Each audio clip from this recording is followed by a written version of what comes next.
робите? Ну що я, ну то вас... Що зробили? Гімно? Нема чим дихати. До хати піти і в хаті дихати. Да що до хати, що дитина в хаті буде сиділа, чи що? Завовся кінець, та чого? Що кінець? Гімно? Каже, Орися вікна повідкривала, всі йдемо йде до хати. Та дитина Як маленька, нема розуму, діти дітці лічить. Я подзвоню Володіві і Ромкові. Як ні, нехай вас лічать. Нехай вас лічать, як нема розуму. Як можна так робити? Ви дивіться, що це робить. А? Нема совісті вас. Вас нема совісті людської. Нема. Все, я вам сказав.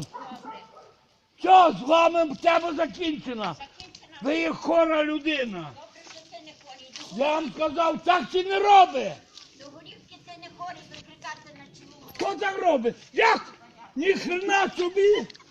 Куриця його мать, та ви жінка якась. Вас нема благорозуму.